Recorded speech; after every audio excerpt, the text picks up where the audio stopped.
So there's something called the Delphi technique. It's like the oracle in Greece. And I was at the mountain up on the hill in Delphi. What is the purpose of the oracle? Yeah, she would predict the future. You could go and you could sacrifice or bring homes and get your future told. Yeah, and why? Where does the anonymous come in? Do you know? There's more detail. It would usually be a woman who would be channeled through the god. Yeah, so you wouldn't see her, and she wouldn't see you, and also she was considered a blind oracle. So blind and invisible. That's pretty anonymous. So nowadays, if we don't have blind and invisible people, what do we do instead? Anyone? Surveys. Yeah, you might, like, let's say I asked all four of you, what would be your estimate for how many people will Netcom hire as new people this year? So any number like that. But if I promised you, please give me your most super honest estimate you possibly can, but I won't repeat who said what. And that's called the Delphi technique. Even if I do it through email, I'm getting the email from you all, but I'm promising not to say who said what. And there's a formula that goes with that. It could be with the Delphi technique. There's a formula for estimating called the Pert formula, or Pert estimate. And you might think, why do I need a formula? But you could, suppose somebody says, I estimate the company will make $100 million this year. And someone else says $200 million. And we're not going to say that Bob said this and Susan said that. We're going to protect their names if we're using the Delphi method. But also, and suppose you're the manager and you think the company will make, let's say you think the company will make 210,000 million. You think we'll make 210, someone else thinks 200, someone else thinks 100. Which estimate do you use? You have a team. What do you do with these numbers? So you have really three numbers. What do? You take the 200. I take the 200. But how come?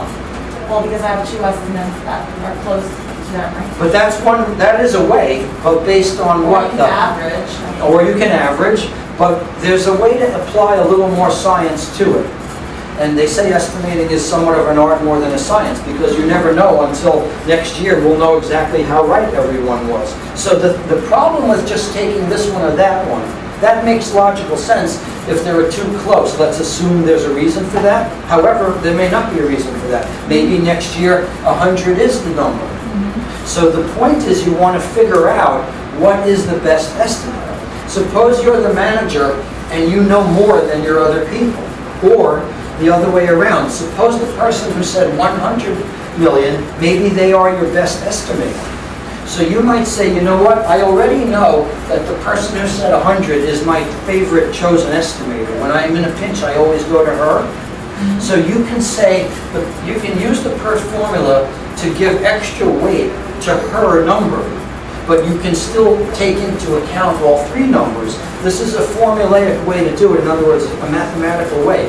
Instead of just adding them up and dividing by 3, which is also valid, the way to do it with the Pert formula is to say P plus 4M plus O over 6.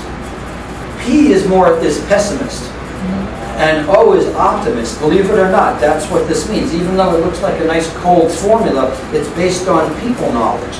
So in other words, maybe you know people that are negative, they will always give a more negative estimate. That's your P, and the O is the more optimistic estimate. It doesn't mean their personality necessarily, but it means their estimate is more pessimistic or more optimistic. Of these three numbers, what's the most optimistic estimate when we're talking about the company making money? 210. Yeah, so the 210 million becomes your O. You plug that in, and then the pessimistic obviously is which one? The 100. When it comes to the one with the M, it doesn't mean the mean or the middle. The M really stands for most likely. So you're putting science on this formula. It's a little bit like soft skills. You're saying, these are three whole card numbers, but which one do I think is the most likely? So you're helping that one. You're giving it a weight.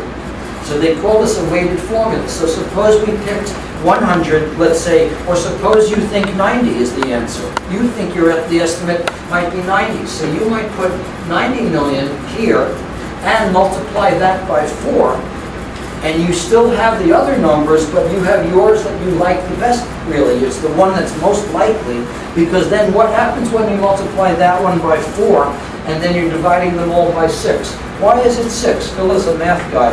Why is it dividing by 6 in this formula? If you add all of them, it's 6. It's like having 6 variables. We only see 3, exactly, but we only see 3, but one of them is being multiplied by 4, so it's like we have 6 variables, like Phil said. So that's why it's 6. If we change the weighting factor to 5, instead of dividing by 6, what would we divide by? If we added, if instead of a 4, that was a 5, what would the divisor be? 7. It would be 7, exactly. If we take, very good. So when we multiply 4 times the 90 million, add that to this, and then divide it by 6, now we're getting a weighted average. So nowadays it's a very competitive world. When you go to a meeting and you say, here's how we got our estimate. We chose 3 experts, we analyzed, we thought which is the most likely, then we applied the Pert formula. Management likes to feel that you did your homework. So this is a formula that holds up over many years because there's a lot of work going into it before you put out an answer.